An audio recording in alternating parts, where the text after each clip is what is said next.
अस्सलाम वालेकुम स्टूडेंट्स, मैं हूं मुदस्सिर बशीर और आप सबको BF यूनिवर्स में खुशामदीद।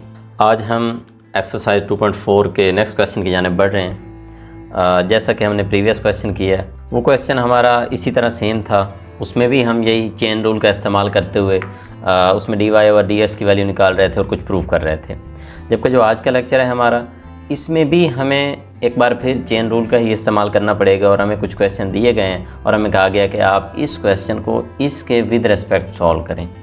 यानी पहले तो ये था पिछले क्वेश्चंस में और इनमें एक फ़र्क है कि उनमें इसका नाम दे दिया जाता था, इसका नाम y हो गया, इसका नाम कुछ और हो गया, इसका नाम x होता था और फिर हमें कहा जाता था dy और dx फाइंड आउट करें, तो हम इसका भी डेरिवेशन निकालते थे, उसका भी निकालते थे, फिर चेन रूल का इस्तेमाल कर लेते थे।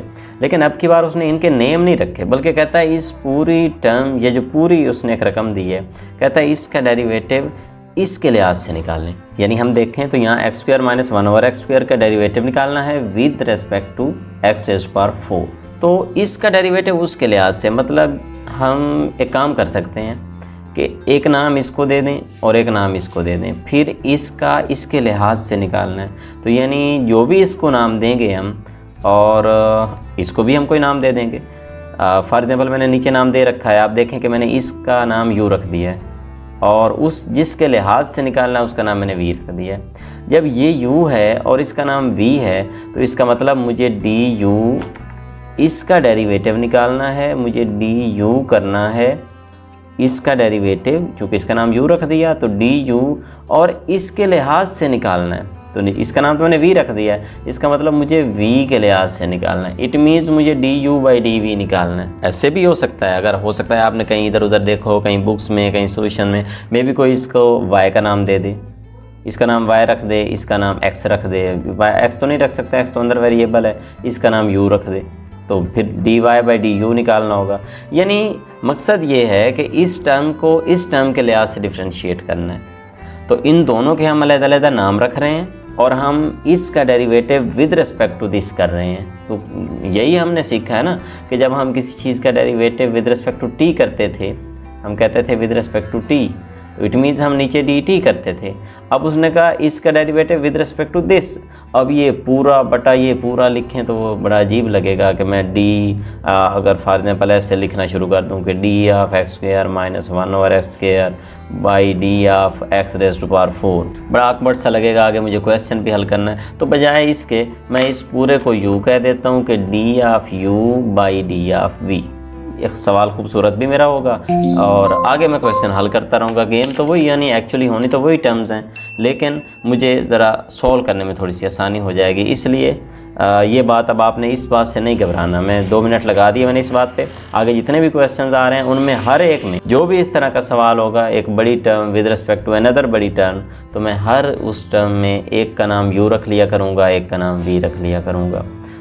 हो सकता है आप एक का नाम m रख लें, एक का नाम n रख लें। क्योंकि मैंने बेसिक फार्मूलाज में भी u और v का ही इस्तेमाल किया था, तो दैट्स वाई मैंने यहाँ भी इनके नाम u और v ही रख लिए हैं। तो मैं इस फर्स्ट टर्म को, अब चूँकि है तो वो x की फॉर्म में है ना, तो मैं कहता हूँ कि differentiating u with respect to x, ऐसे कह देता हूँ। तो अब जब मैं इसका डेरिवेटिव लूँगा तो इधर तो होगा du/dx और इस तरफ इसका डेरिवेटिव होगा। डेरिवेटिव अगले स्टेप पे लूँगा x², और अगली टर्म को एक काम कर लेता हूँ। अगर मैं इस टर्म को ऐसे लिख दूँ x⁻² तो कोई फ़र्क तो मेरा ख्याल है नहीं पड़ेगा, ये मैं बस ऊपर ही ले गया हूँ। और अब अगर डेरिवेटिव लेना चाहूँ तो ये बन जाएगा 2x। आपको पता है अब इसमें से एक माइनस हो जाएगा, माइनस ये वाला माइनस साइड पे आ गया और वो जो x है उसमें से एक और माइनस हो गया, क्योंकि रूल यही है ना, पावर रूल, ये तो आप जानते ही हैं ना। तो ये माइनस माइनस प्लस और x⁻⁴ कितनी हो गई, -3। हाँ, आप मज़ीद सॉल्व करना चाहते हैं तो इसको ऐसा कर लें, ये 2x + 1/x⁻⁴ प्लस का 3 हो जाएगा वो वाला। और हाँ, ये माइनस माइनस प्लस, ये साथ 2 भी लगाना है, तो ये 2 ऊपर रह गया फिर इस तरह, यस। और अब एक काम कर लेते हैं, अगर एलसीएम लेना चाहें तो एलसीएम भी आ सकता है, x³ एलसीएम आ जाएगा, ये जो मैंने लिया था। अच्छा, ये घबराना नहीं है, ये x - 3 नीचे आकर +3 हुई है। एलसीएम x3 पूरा आएगा और उससे मल्टीप्लाई होगा तो वहाँ भी x है तो x रेज़ टू पावर 4 बन जाएगा, क्योंकि इसका बटा 1 है तो ये पूरा ही ऊपर जाकर मल्टीप्लाई हो जाएगा। फिर x क्यूब से x क्यूब कैंसिल आउट और ऊपर सिर्फ 2 रह गया। इसको अब हम एक नया नाम दे देते हैं, ये नाम हो गया 3। अब सेकंड की जाने बढ़ते हैं, differentiating 2 with respect to x। इसको भी x के लिहाज से करना है। तो इसका अगर मैं डेरिवेटिव लूँगा तो ये तो आपको पता ही है dv over dx, x raise to power 4 है, ये तो डायरेक्ट आपको पता है 4x क्यूब बन जाएगा। ये मैंने डायरेक्ट लिख दिया है क्योंकि x रेज़ टू पावर 4 है, 4 साइड पे और ऊपर पावर 3 हो गई। तो अब मुझे चेन रूल इस्तेमाल करना है। तो बाय यूजिंग चेन रूल अब और कर लें, मुझे du/dv चाहिए था तो मैं तो वही लिखूँगा ना, du/dv इज़ इक्वल टू, मुझे तो ये चाहिए। तो du/dv करने के लिए पहले मुझे du वाली रकम लिखना होगी, फिर मुझे dx/dv करना होगा ताकि du/dv बन सके। मैं ज़रा जगह को मलहूज़ खातिर रखते हुए ये स्टेप आगे करने जा रहा हूँ। तो du/ds की जो टर्म आई थी ये मेरे पास ये इस तरह से आई थी, आप देख सकते हैं 2x रेज़ टू पावर 4 + 2 और नीचे x क्यूब डॉट आगे dx/dv, ये तो dv/dx है ना।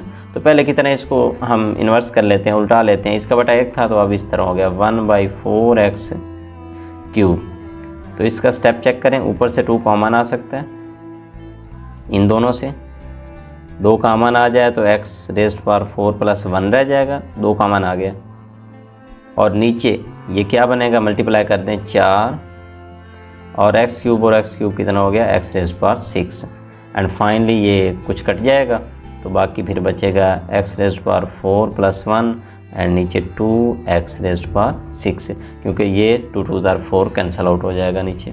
तो ये हमारे पास इसका फाइनली आंसर है। आगे तो मसला नहीं है, ये स्टेप थोड़ा सा ध्यान से एक बार फिर वजाहत इसकी देख लें कि अगर इसका नाम हमने u रखा और इसका मैंने v रख दिया तो मुझे du/dv ही चाहिए था।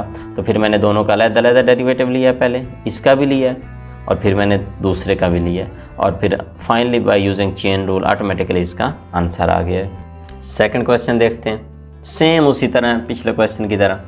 इस पे आप गौर करें, यहाँ लिखा हुआ है 1 + x² whole rays power n और हमें कहा गया कि इसको x² के लिहाज से आपने डिफ्रेंशिएट करना है।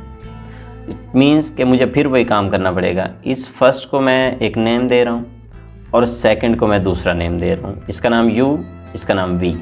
यहाँ तक ठीक है। और जब आपने नेम दे लिए तो अब आपको डिफ्रेंशिएट करना है। तो मैं फ़र्स्ट को differentiating with respect to x, ये वाली जो पहली टर्म है, तो जैसे du/dx करूँगा, यहाँ पे आपको पता है n है, ये देखें पावर n है ना, तो पावर रूल लगेगा, सबसे पहले पावर रूल लगेगा। ये गलती नहीं करनी कि पहले आप 1 का 0 कर दें और 2x और n ऊपर, नहीं, पहले पावर रूल लगाना पड़ेगा आपको। n साइड पे आया, जो अंदर वाली टर्म है वैसे ही रही, n में से एक माइनस हो गया। हाँ, अब अंदर वाली टर्म का आगे डेरिवेटिव लेना था, तो 1 का तो 0 हो गया, लेकिन x² का 2x है तो बाहर 2x लिखा गया। तो ये बाहर वाली टर्म और इसको मिला दूँ तो ये बनता है n और 2x 2nx हो गया और ये वाली टर्म वैसे ही आ गई। ये मेरा इस ऊपर वाले हिस्से का डेरिवेटिव था। जो सेकंड पार्ट है dv/dx, ये तो आसान है, ये तो 2x हो गया, डायरेक्टली 2x हो गया। अब जब मुझे डेरिवेटिव निकालना था du/dv, तो मैंने क्या किया, बाय यूजिंग चेन रूल। पहले मैंने कहा du/dx और फिर dx/dv। देखें du/ds जो है और फिर मैं dv/ds की वैल्यू इन्वर्स करके लिखने जा रहा हूँ, क्योंकि अगर मैं इसको भी सीधा लिखूँ तो फिर तो du और dv दोनों ऊपर आ गए ना। चेन रूल का तो यही था रूल हमारे पास।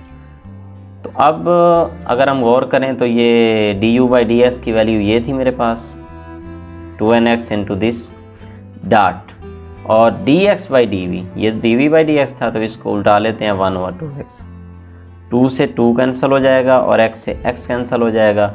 इट मीन जो चीज़ बाकी बचेगी ये भी कैंसिल आउट हो गया और x भी कैंसिल आउट हो गया, तो बाकी रहा n into 1 + x² whole raise to power n-1, और ये हमारे पास इस सवाल का आंसर है। ये मैंने पहले से ही हल कर दिया था क्योंकि बड़ा इजी क्वेश्चन था, जस्ट आपको दिखाना था कि एक्चुअली हो क्या रहा है। तो इस तरह के आगे जितने क्वेश्चन हमारे पास आ रहे हैं सब में आपने यही करना है कि आप एक का नाम u रखें, एक का नाम v रखें और आपको du/dv फाइंड आउट करना है। बहुत आसान है, इतना मुश्किल काम नहीं है। अगला क्वेश्चन देखते हैं। तो बिल्कुल उसी क्वेश्चन की तरह इसका भी मैं यही करने जा रहा हूँ कि ये जो x² + 1 और x² - 1 है, इसको मैं u का नाम दे रहा हूँ, और ये जो अगली टर्म है इसको मैं v का नाम दे देता हूँ, x minus one by x plus one, तो ये v हो गया। अब मुझे पहले की तरह दोनों का अलग-अलग डेरिवेटिव लेना है, ये विद रिस्पेक्ट टू x होगा, लेकिन आपको नज़र आ रहा है ये क्वोशिएंट रूल इस पर अप्लाई होगा, क्योंकि इस नीचे वाले का स्क्वायर बनेगा, फिर नीचे वाली वैसे ही ऊपर आएगी, ऊपर वाले का डेरिवेटिव होगा, तो उसका डेरिवेटिव फिर 2x बनेगा, क्योंकि इसका तो 0 है, साथ मैंने 2x लिख दिया, बीच में माइनस होता है क्वोशिएंट रूल में। ये ऊपर वाली टर्म वैसे ही है, नीचे वाले का डेरिवेटिव, तो नीचे वाले का भी 2x बनता है, क्योंकि आगे 1 का 0 है, माइनस 0 पे। अब यहाँ से मल्टीप्लाई कर दें तो ये 2x स्क्वायर के साथ मल्टीप्लाई हुआ 2x क्यूब बन गया और माइनस 2x। इधर भी अप्लाई कर दें तो माइनस 2x क्यूब और माइनस 2x, माइनस भी अप्लाई कर दिया मैंने साथ। इससे होगा ये कि अल्टीमेटली ये जो क्यूब वाली टर्म है ये यहाँ से कैंसिल आउट हो जाएगी, बाकी माइनस 2x माइनस का 4x हो गया। नीचे वाली जो टर्म थी वो वैसे ही चल रही है। सेकंड टर्म उसमें भी क्वोशिएंट रूल है, डी बाई डी एक्स कर दूंगा, नीचे वाली का स्क्वायर, नीचे वाली वैसे ही ऊपर, उसका डेरिवेटिव, अच्छा x माइनस वन है ऊपर वाली, तो उसका तो x का 1 और उसका 0 1 आएगा ना, इसलिए मैंने आगे 1 ही लिखा है। अब ऊपर वाली टर्म लिख कर नीचे वाली का डेरिवेटिव, नीचे वाली का भी 1 आता है, देख रहे हैं x प्लस 1 है ना, x का 1 आता है, तो 1 मल्टीप्लाई करें तो कोई फ़र्क नहीं पड़ेगा, it means x plus 1 minus x plus 1 हो गया, ये अलामत चेंज हो गई। यहाँ से भी एक टर्म कैंसिल आउट हो जाएगी, ये आपस में कैंसिल होगा, 2 over x plus 1 whole square बन गया।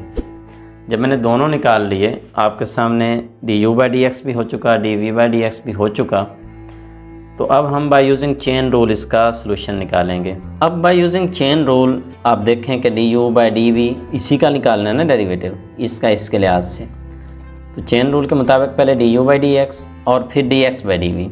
D u by d x की वैल्यू तो ये मेरे पास मौजूद है, minus 4x over x square minus 1 whole square, लेकिन d x by d v ये मैंने d v by d x निकाला था, तो इसको उल्टा कर लिख दूंगा वहाँ पे, x प्लस 1 होल स्क्वायर ऊपर 2 नीचे, तो यहाँ से ये वाली टर्म तो वैसे ही कैंसिल आउट हो जाएगी और 2 2 ज़ार 4 हो जाएगा। सॉरी ये कैंसिल नहीं होगी, ये गलत हो गया, हाँ कैंसिल तो नहीं होगी ये एब्सोल्युटली, क्योंकि वो प्लस वाली है ये माइनस वाली है, तो इनको वैसे ही लिखेंगे। बस हम ये करेंगे कि ये 2 2 ये 4 है, इसको कैंसिल आउट कर लेते हैं, 2 2 ज़ार 4, तो इट मीन्स के ऊपर माइनस 2x वैसे बच गया और ये x प्लस 1 होल स्क्वायर ऊपर रहेगा और नीचे x square minus 1 whole square ऊपर रहेगा। ये दोनों डिफरेंट टर्म थी तो ये इसी तरह रहेंगी। हाँ इसमें एक काम किया जा सकता है अगर इसको शॉर्ट करना चाहें हम, उसमें ये है कि माइनस 2x वो तो x प्लस 1 होल स्क्वायर है, ओके, लेकिन ये जो अंदर वाली टर्म है x स्क्वायर माइनस 1 इसको भी तो हम लिख सकते हैं x प्लस 1 और x माइनस 1 इस टर्म को, और फिर ऊपर स्क्वायर भी था, इट मीन्स दोनों पे स्क्वायर आ जाएगा जो दो हिस्से मैंने किए। तो अब ये होगा कि अब ये वाला हिस्सा इससे कैंसिल आउट हो जाएगा, हाँ अब ठीक है, और माइनस 2x और ये जो x माइनस 1 होल स्क्वायर है ये ऊपर ऐसे ही आ जाएगा। तो इस तरह ये हमारे पास क्वेश्चन सॉल्व हुआ है। बस सिंपलीफाई मैंने कर दिया। सिंपली बात आपको फिर रिपीट कर दूं कि वही चीज़ है, दो टर्म्स हैं, एक का दूसरे के लिहाज से डेरिवेटिव निकालना है, d u by d v हमने कर दिया है, पहले इसका फिर दूसरे का and finally chain rule apply किया। तो ये जो मैंने पहले कैंसिल आउट किया वो नहीं बन रहा था, तो वो हम स्क्वायर ओपन करेंगे तो ये वाला जो फार्मूला बनाएंगे तो उसके बाद कैंसिल आउट हो जाएगा। अगला क्वेश्चन देखते हैं। अब इस तरह का क्वेश्चन पहले भी सॉल्व हो तो चुका है लेकिन उस वक्त और लिहाज से आया था, तो अब ज़रा विद रिस्पेक्ट टू आ गया है कि ये अगर वो ए बी की शक्ल में एक टर्म है और यहाँ भी एक टर्म है और हमें इसका इसके लिहाज से डेरिवेटिव निकालना है, तो एज़ यूजुअल जैसे मैं करता आ रहा हूँ, इसका नाम यू रख लिया, ओके, और इसका नाम वी रख लिया, ये भी ओके, आपको कोई परेशानी नहीं है। तो अब मुझे ये करना है कि दोनों का डेरिवेटिव निकालना है, तो मैं ज़रा इनका डेरिवेटिव अभी इस क्वेश्चन का निकालता हूँ। तो क्या करूँगा, ये पहले d u by d x बनेगा।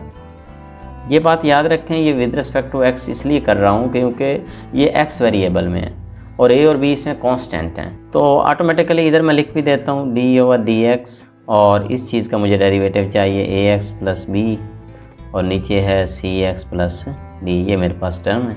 तो इसका जब मुझे डेरिवेटिव निकालना है तो क्वेश्चन रूल ही लगेगा, ये तो आपको पता है ना, अगर आपने पीछे से काफ़ी क्वेश्चन किए हैं तो फिर तो आपको पता ही होगा कि क्वेश्चन रूल ही लगेगा। अब ये नीचे वाली टर्म का स्क्वायर ही बनेगा क्वेश्चन रूल के मुताबिक, नीचे वाली टर्म वैसी ही ऊपर जाएगी, ये भी आपको पता है। साथ ऊपर वाली टर्म का डेरिवेटिव होता है। तो ऊपर वाली टर्म में a तो कांस्टेंट है, साथ x का 1 आएगा, it means a dot 1 a आ गया, तो और प्लस b भी कांस्टेंट है, तो इसका 0 हो जाएगा, ये अकेला है। तो इसका मतलब a dot 1 plus 0 means derivative only a आया, क्योंकि x का 1 हो चुका, उसका 0 हो चुका, तो ओनली a आया। अब दरमियान में माइनस, अब क्या करूँगा, ऊपर वाली टर्म जो है वो वैसे ही लिख दूँगा, ax प्लस b। नीचे वाली का डेरिवेटिव लेना चाहा तो आपको नज़र आ रहा है कि यहाँ से ओनली c आएगा, ये 0 और x का 1, it means only c। Next step पे मैं इतना कर सकता हूँ कि ऊपर मल्टीप्लाई कर देता हूँ। मल्टीप्लाई करने से हो सकता है कुछ टर्म्स आपस में कैंसल आउट हो जाएं। नीचे वाली टर्म वैसे ही लिखी जाएगी, ये cx plus d whole square है। इसको मैं मल्टीप्लाई करूँ तो acx बनता है प्लस ad बनता है, ऐसे। इसको मल्टीप्लाई करूँ तो माइनस का acx बनता है और माइनस का bc भी बनता है। तो अब यहाँ से आपको नज़र आ चुका है कि ये वाली टर्म इस टर्म से कैंसल आउट हो चुकी है। तो जो बाकी टर्म बची है मेरे पास वो है ad माइनस bc, ये दो टर्म, और नीचे वाला वैसे ही cx plus d whole square. ये मैंने डिफ्रेंशिएट किया है u को। अब मैं करता हूँ v को differentiating 2 with respect to x। तो ये बनेगा dv बाई डी एक्स, और इसका भी उसी तरह अगर लेना चाहूँ डेरिवेटिव तो ये लें, इधर लिख देता हूँ पहले ax square plus b cx square plus d, sorry नीचे भी ये है, ओके। तो इसके ऊपर भी क्वेश्चन रूल ही अप्लाई होगा, पहले की तरह हम इसके ऊपर भी अप्लाई करते हैं क्वेश्चन रूल। क्वेश्चन रूल के मुताबिक नीचे वाली जो टर्म है हमारे पास, पहले हमें इस पूरी टर्म का स्क्वायर लेना है, फिर ये पूरी टर्म यहाँ पे रख देनी है, ऊपर वाली टर्म का डेरिवेटिव लेना है। तो आपको पता है इसका तो डेरिवेटिव आएगा 2 साइड पे, a भी साथ है और x स्क्वायर में से एक चला जाएगा तो x बचेगा, 2ax इसका डेरिवेटिव बनेगा, ये तो आपको आता ही होगा, और b का 0 है, ऐसे ही लिख लूँगा, माइनस अब ऊपर वाली टर्म वैसे ही 2.3 आपको आती है, उम्मीद करता हूँ, ताकि ये डेरिवेटिव आपके लिए मुश्किल नहीं है। इसका वैसे ही नीचे वाले का डेरिवेटिव, तो यहाँ फिर देखें ये फिर 2ax बनेगा और d 0 हो जाएगा। यहाँ से एक काम आप आसान कर सकते हैं, मुझे दोनों तरफ 2ax नज़र आया है, दोनों के पास 2ax है तो इसको कॉमन ले लो। ये जब 2ax कॉमन आया तो यहाँ रह गया ax स्क्वायर प्लस डी, दरमियान में माइनस है, इसको अप्लाई कर देता हूँ, 2ax तो बाहर कॉमन आ चुका है ना, तो माइनस ax स्क्वायर और माइनस b। तो जो हमारा नेक्स्ट स्टेप है उसमें ये है कि ये ax स्क्वायर इस ax स्क्वायर से कैंसिल आउट हो चुका है, बाकी बच चुका है 2ax d माइनस b, और जो नीचे टर्म है ये वैसी मैंने लिख दी है। तो ये जो ऊपर टर्म थी ये 2ax d माइनस b हो गई, और जो नीचे टर्म थी ये ax स्क्वायर प्लस d और होल स्क्वायर बन गई। ओके, इसको हम एक नाम दे देते हैं और इसको हम 3 का नाम दे देते हैं, ये ठीक है। अब हम इस बल्कि हमने इसको 3 का नाम दे देना था, यस, और इसको 4 का नाम दे देते हैं, ये ठीक है। अब हमें करना है बाय यूजिंग चेन रूल। तो यहाँ पे du बाय dv हमें तो चाहिए, तो इट मीन्स पहले हम du बाय dx करेंगे और फिर इसको मल्टीप्लाई कर देंगे dx बाय dv से। तो अब ज़रा आप देखें कि du बाय ds की वैल्यू क्या आई हुई, ये है हमारे पास ad माइनस bc, और नीचे इसका cx plus d whole square है, ये तो मैंने उसी तरह लिख दिया। डॉट जो ये टर्म है ये dv बाय dx थी ना, तो इसको उल्टा करके यहाँ लिखेंगे, क्योंकि dx बाय dv करना है हमने। तो ax square plus d whole square ऊपर आ गया और नीचे ये वाली टर्म आ गई 2ax into D minus B. अब यहाँ से देख लें कोई अगर सेम है तो कैंसल आउट हो सके, तो ये और उसमें भी फ़र्क है, हाँ ये और ये कोई भी नहीं मिलती, तो यही हमारा आंसर है, जस्ट इनको मिला के लिख देते हैं। यानी वो AD माइनस BC और ये AX square plus D whole square, और जो नीचे टर्म ये बनी है ये 2AX पहले लिख देता हूँ, आगे बेशक ये लिख लूँ D माइनस बी, और उससे आगे ये वाली टर्म लगा लेते हैं CX plus D whole square. तो इस तरह ये हमारा आंसर है। ये भी एक सिंपली क्वेश्चन तो था, आपको उम्मीद समझ आ गया। आज के लेक्चर का आखिरी क्वेश्चन देखें। ये क्वेश्चन मैंने पहले से हल कर दिया है क्योंकि ये अब उससे सो सिंपल क्वेश्चन है। एक तरफ तो उसी तरह की टर्म है बड़ी, लेकिन दूसरी तरफ बिल्कुल छोटी सी टर्म है। तो u/v हमने करना है, मैंने नाम तो लिख दिया है। तो इसका जब डेरिवेटिव लूँगा तो आपको पता है क्वेश्चन रूल ही अप्लाई होना है। इसका स्क्वायर, ये वैसे ही ऊपर वाले का डेरिवेटिव, फिर माइनस ऊपर वाला वैसे ही नीचे वाले का डेरिवेटिव। तो 2x मल्टीप्लाई हुआ तो 2x क्यूब हो गया, माइनस 2x, इधर भी मल्टीप्लाई हुआ माइनस 2x क्यूब और माइनस 2x। तो पहले वाले क्वेश्चन की तरह इस तरह का पहले एक बार क्वेश्चन हुआ है, ये कट जाएगा, ये फिर ऊपर वाले दोनों माइनस 4x बन जाएंगे। और जब मैं इसका डेरिवेटिव लूँगा दूसरे का, तो ये तो आपको पता है x क्यूब है 3x स्क्वायर हो जाएगा। दोनों के ऊपर चेन रूल अप्लाई कर दें, du/dx और dx/dv, तो बहुत आसान है। आप देख रहे हैं कि इसकी वैल्यू तो ये आ चुकी थी, जो भी आई थी उसकी वैल्यू उलट कर लिखनी थी मुझे, तो ये 1/3x स्क्वायर बन गया। तो चूँकि एक ओनली x ही यहाँ से कट सकता है और तो कुछ नहीं कट सकता, ये x एक कट गया, नीचे 2 थे, तो बाकी आंसर रह गया -4/3x × x² - 1 होल स्क्वायर। तो ये हमारा आज का लेक्चर था जो कि चेन रूल पे डिपेंड कर रहा था। बहुत आसान क्वेश्चन है, आप एक बार इनको कीजिएगा अपने हाथ से और ये कंफर्म करने के बाद ही अगले क्वेश्चन पे बढ़िएगा। इंशाल्लाह नेक्स्ट क्वेश्चन के साथ मिलते हैं, तब तक के लिए अल्लाह हाफ़िज़, थैंक यू।